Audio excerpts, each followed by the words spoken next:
बस एक ही सपना था, एक दिन एक वीडियो बनाएगा जो वायरल होगा और फिर उसको डायरेक्टर बनने से कोई नहीं रोक सकता। इसी उम्मीद पर प्रेरणा को अपने साथ लेकर एक लाइट हाउस गया, जहां के बारे में सुना था कि वहां रोज रात ठीक 2:25 पर एक लड़की लंबे सफेद गाउन में दिखती है, जो लाइट हाउस से समंदर में कूद जाती है। अर्पण और प्रेरणा ने कैमरा उठाया और रात के 1 बजे निकल पड़े लाइट हाउस की ओर।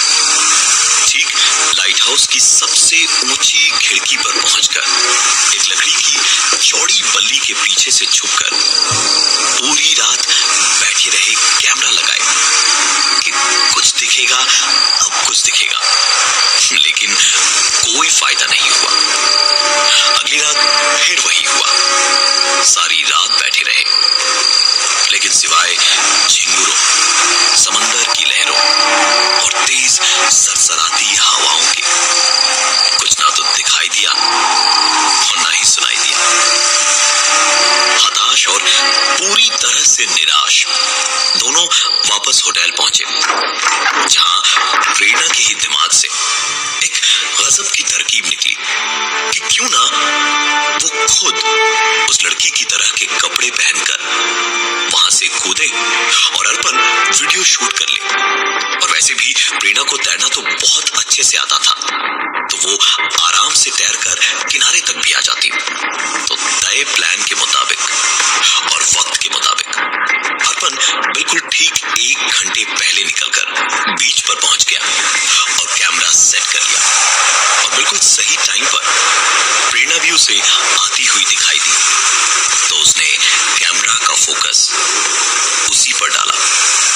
प्रेरणा बिल्कुल वैसे ही उसी लड़की की सुनी सुनाई कहानियों की तरह धीमे धीमे आखिरी 4 सीढ़ियां चढ़कर बिल्कुल खिड़की तक गई और एक लंबी बेहद डरावनी चीख मारकर पानी में कूद गई। वीडियो बिल्कुल असली सा दिखाने के लिए कैमरा को आखिरी पल में थोड़ा हिला डुलाकर बेहतरीन वीडियो का जश्न मनाने ही वाला था, जब अर्पण का फोन बजा। अर्पण ने फोन देखा तो हैरान रह गया, क्योंकि फोन प्रेरणा का था। उसे कम से कम 15 मिनट तो लगते ही वापस किनारे तक आने में। अर्पण ने तुरंत फोन उठाया तो उधर से प्रेरणा ने कहा, अरे अर्पण सॉरी यार, आने में देर हो गई मुझे, क्या करूं, रास्ता भटक गई थी और ये दरवाजा भी जैम हो गया है, प्लीज जरा आके खोल दो। अर्पण की तो जैसे नस नस में इस वक्त खून नहीं बह रहा था, बल्कि गिरगिट और छिपकलियां रेंग रही थी। उसने कहा, 1 सेकंड रुक, I'll just call you back, हाँ? और इतना कह के अर्पण ने तुरंत वीडियो निकालकर जो शूट किया था अभी, वो वीडियो चेक किया तो पाया कि वीडियो ऐसा आया कि जिसमें कुछ भी नहीं दिख रहा था। शूट करते वक्त बिल्कुल साफ था, सब कुछ ठीक था, लेकिन अब नहीं। अर्पण ने तुरंत प्रेरणा को वापस फोन किया तो उसने बताया कि उसने रास्ता खोज लिया और वो पहुंच रही है। अर्पण ने किसी तरह से खुद को संभाला कि जो हुआ सो हुआ, कम से कम कोई नुकसान तो नहीं हुआ। प्रेरणा आई और प्लान के मुताबिक ही अर्पण ने भी वीडियो सही से शूट किया और शूट करते ही चेक भी कर लिया। वीडियो बिल्कुल सही आया था। खुशी खुशी जाकर नीचे रेलिंग के पास खड़ा हुआ और प्रेरणा को खुशी से हाथ हिला हिला कर जल्दी आने का इशारा करने लगा। प्रेरणा बस किनारे तक पहुंचने ही वाली थी, जब अचानक ही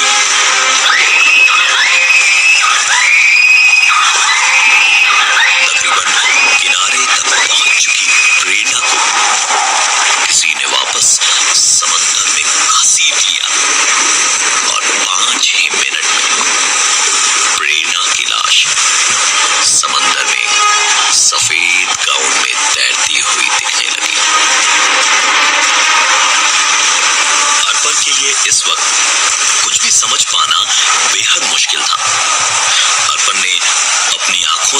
जो जो देख लिया था, उसके चक्कर में अब कम से कम वो वहां तो रुकने वाला था नहीं। तुरंत वहां से अर्पण भागा और सीधा अपने होटल पहुंचा। अपने कमरे के दरवाजे को बंद करके चुपचाप पलंग के ऊपर चढ़कर बैठ गया और पूरी तरह से हांफता रहा। कैसे हो गया ये सब कुछ? काफी देर के बाद कहीं जाकर अर्पण की सांस में सांस आई। वो चुपचाप बैठा ही हुआ था जब उसकी जागती हुई ये बेहोशी होटल रूम की डोरबेल की आवाज से टूटी और वो उठकर दरवाजे तक गया और कहीं पुलिस ना हो ये देखने को जब अर्पण ने आई होल से झांका तो बाहर का नजारा देखकर उसकी सांस में सांस आई, क्योंकि प्रेरणा जिंदा थी और बाहर खड़ी थी। अर्पण ने दरवाजा खोलते ही कहा, तुम्हारी यार मजाक करने की आदत नहीं। अर्पण अपनी बात पूरी भी नहीं कर पाया, क्योंकि दरवाजा खोलते ही उसने देखा बाहर कोई नहीं था। अर्पण ने फिर भी 2 कदम बढ़ाकर दाएं बाएं दोनों ओर देखा, लेकिन सचमुच प्रेरणा कहीं नहीं थी। एक बार फिर पुलिस केस, भूत प्रेत और पता नहीं कितने हजार ख्यालों से अर्पण का हाल खराब हो चुका था। अब अर्पण को यहां से सीधा भागना था। वो बाथरूम गया और मुंह धोना शुरू ही किया था कि बाहर से उसे आती एक आवाज सुनाई दी। अर्पण जैसे अच्छी तरह जानता था कि क्या हो रहा था। उसने बाहर झांक कर देखा तो बाहर का नजारा देखकर अर्पण इतना घबरा गया कि उसे महसूस हुआ जैसे उसके गले में किसी ने सांस की नली को हथेली से दबोचकर उसकी सांसें रोक दी हो। अर्पण के सामने कमरे के दरवाजे से उसके पलंग तक मिट्टी, रेत और पानी से बने पैरों के निशान थे और उसके पलंग पर वही ड्रेस पड़ी थी जो पहनकर प्रेरणा समंदर में कूदी थी। अगले 1 महीने तक अर्पण को रोज यही सपना आता जो उसकी नींद ठीक रात के 2:25 पे तोड़ देती। इस सपने में वो सिर्फ एक ही चीज देखता, प्रेरणा किनारे आ ही चुकी है जब उसे कोई वापस समंदर में घसीट कर ले गया और उसकी लाश पानी में तैरने लगी। अर्पण का जीना दुश्वार हो चुका था। 1 ही महीने में ठीक से ना खाने, पीने और सोने की वजह से अर्पण का वजन गिरता जा रहा था। दिमागी और जिस्मानी दोनों ही तौर पर अर्पण बेहद बीमार होता जा रहा था जब एक रात ठीक 2:25 पर इसी सपने से अर्पण की नींद खुली।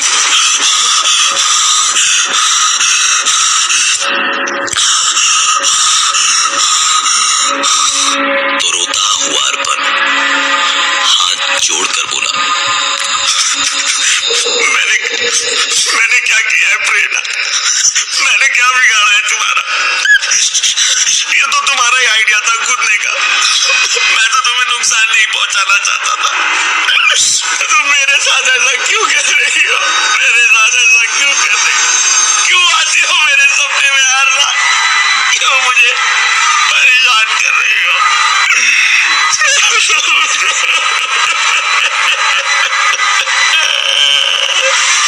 और उस रात के बाद से प्रेरणा ने अर्पण को सपनों में आकर सचमुच में परेशान करना बंद कर दिया।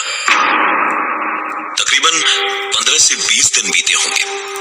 दिमाग शांत रहने लगा तो अर्पण अपने आप बेहतर होने लगा और उसके ठीक 20-25 दिन के बाद अर्पण ने घर पे ही बैठे बैठे न जाने क्या सोचा कि उस रात का बनाया वीडियो इंटरनेट पर अपलोड कर दिया।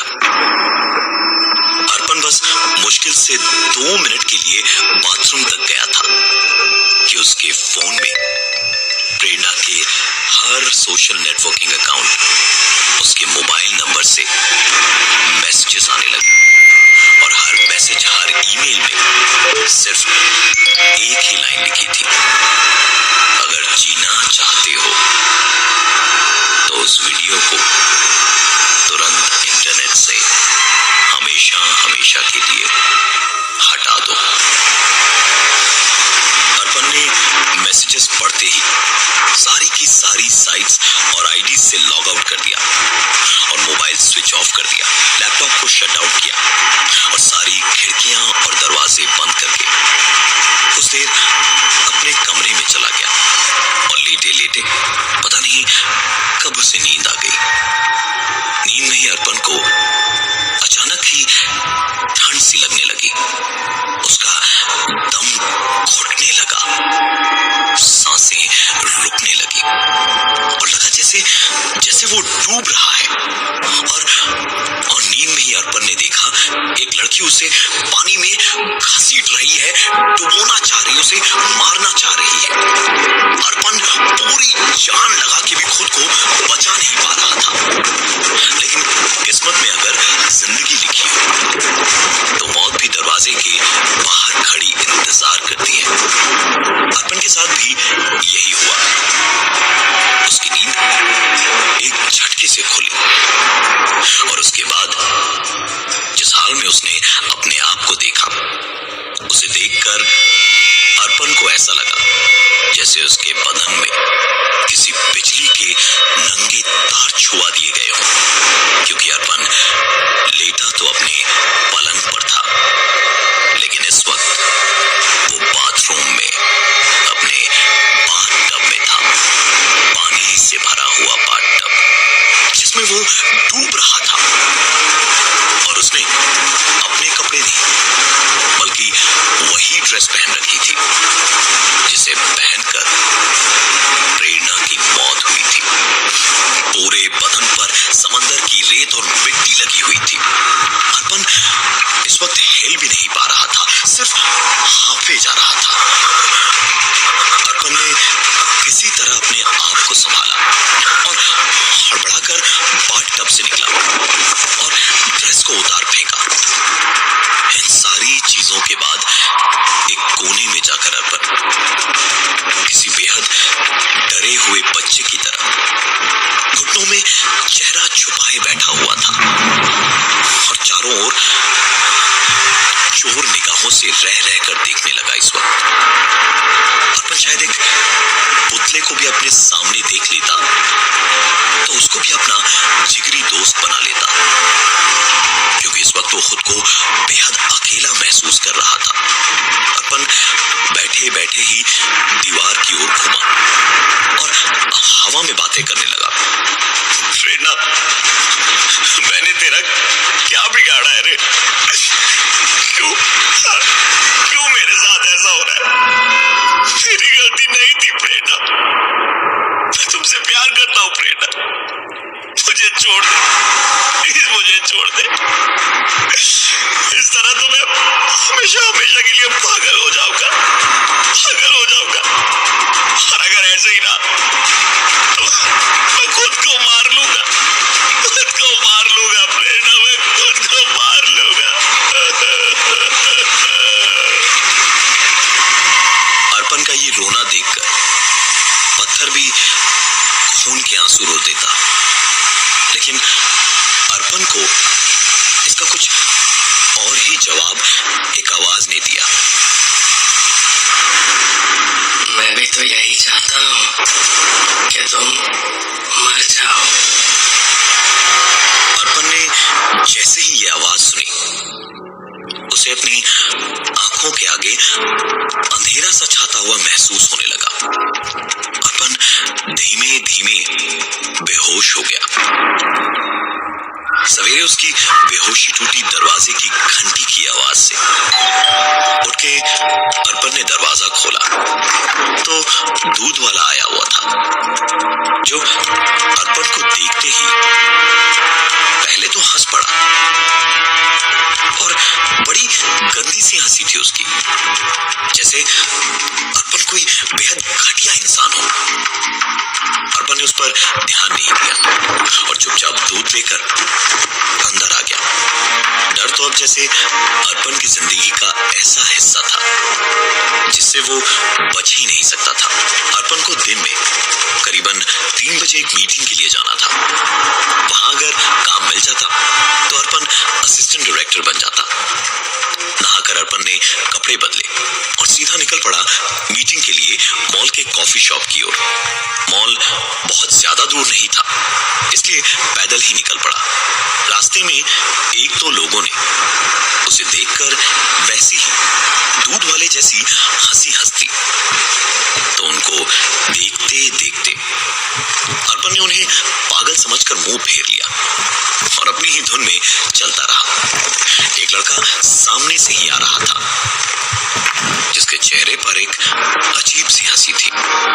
उसे एक दो बार पुलिस स्टेशन के पास में देखा था अर्पण ने। उसके करीब से जैसे ही वो निकला तो धीमे से अर्पण के कान में उसने कहा, क्या चिकने, मिलेगा क्या आज? अर्पण को समझ नहीं आया कि ये हुआ क्या, तब तक जब तक वो अचानक मॉल तक नहीं पहुंचा और मॉल की सिक्योरिटी ने उसे अंदर जाने से रोकना शुरू किया। अर्पण उन पर बिगड़ने लगा और झड़प शुरू हो गई तो धक्का मुक्की में अर्पण ने अपनी सूरत शीशे में देखी। अर्पण ने जब खुद को देखा तो उसे खुद से घिन आने लगी। अर्पण के चेहरे पर मेकअप किया हुआ था, लिपस्टिक लगी थी और काजल भी था, पर ये सब कब हुआ, कैसे हुआ? अर्पण का डर अब धीरे धीरे उसकी बेइज्जती में बदल रहा था। अर्पण वापस दौड़ा अपने घर की ओर। पूरे रास्ते कहीं बच्चों ने मजाक उड़ाया तो कहीं बड़ों ने।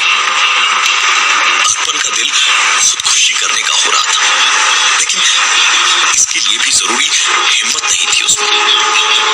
वापस घर जाकर अर्पण घंटों रोता रहा और आखिरकार रात को नशे का सहारा लेकर किसी तरह सो गया। लेकिन एक बार फिर उसका दम घुटने लगा, सांस की नली दबने लगी और आज वो लड़की जो उसे पानी में खींच रही थी, उसकी सूरत थोड़ी साफ दिखने लगी। लेकिन साफ दिखने के बावजूद भी वो शक्ल थोड़ी धुंधली थी। आखिरकार सांस के लिए तड़पते तड़पते अर्पण की आंख खुली। भरे बाथटब में वही ड्रेस पहने हुए, समंदर की रेत और मिट्टी लगाए हुए, उठकर उसने खुद को शीशे में देखा तो चेहरा तो उसका था, लेकिन पूरी सजावट लड़कियों जैसी थी। और घड़ी में ठीक 2:25 हुए थे। अर्पण अगले पूरे दिन घर से नहीं निकला।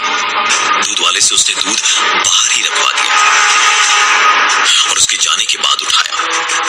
रात के वक्त सोने गया तो बाथरूम के दरवाजे को ताला लगाकर सोने गया। लेकिन कुछ ही देर हुई थी सोए हुए की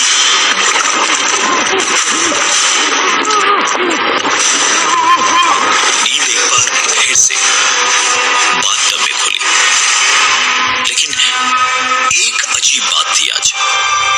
वो चेहरा जिसने उसे पानी में घसीटा था वो साफ था, पर वो कोई लड़की नहीं थी। लड़की के कपड़ों में कोई लड़का था। अर्पण ने इसके बाद खुद को देखा, वो फिर से उसी ड्रेस और मेकअप में था। दरवाजे की कुंडी और ताला तोड़ा हुआ था। अर्पण को इससे अब डर नहीं लग रहा था। अर्पण ने फैसला कर लिया कि अब आंख मिचौली नहीं खेलनी उसे। उसने अपने लैपटॉप और इंटरनेट से वो वीडियो डिलीट किया और इसी ड्रेस में पूरे मेकअप में गाड़ी लेकर निकल पड़ा उसी लाइट हाउस की ओर। वहां पहुंचकर उसे पता था कि उसे क्या करना था। सबसे ऊपर उस खिड़की तक गया अर्पण। आज उसी लड़की की तरह ठीक 2:25 पर उसने वहां से कूदने का फैसला किया और ठीक 2:25 पर उसने पानी में छलांग भी लगा दी। कुछ देर वो वहीं समंदर में रुका रहा कि कोई उसे भी घसीट कर डुबोएगा, लेकिन ऐसा नहीं हुआ। तैरकर किनारे तक आया तो इसी उम्मीद में था कि किनारे से कोई उसे वापस खींच कर मार देगा, पर यह भी नहीं हुआ। उस रात के बाद से अर्पण की जिंदगी पूरी तरह से बदल गई। ना कोई सपना, ना ही कभी कोई ऐसा एहसास जैसे लगे कि कोई उसके आसपास है। बहुत खोजबीन के बाद उसे उस लाइट हाउस की कहानी पता चली। उस सफेद गाउन में कूदने वाली लड़की दरअसल एक लड़का था, शशांक। लड़का होकर वो लड़की बनना चाहता था, किसी लड़के के साथ अपना घर बसाना चाहता था, लेकिन समाज की रूढ़िवाद ने उसे दी तो सिर्फ बेइज्जती और जिल्लत। उस लाइट हाउस से छलांग लगाकर उसने अपनी जिंदगी खत्म तो की, पर एक औरत के रूप में। शशांक ने अर्पण को जीने दिया, क्योंकि अर्पण ने कुछ दिनों के लिए ही सही, पर शशांक के दर्द को झेला, उस जिल्लत को झेला जो जमाने भर से शशांक को मिली थी।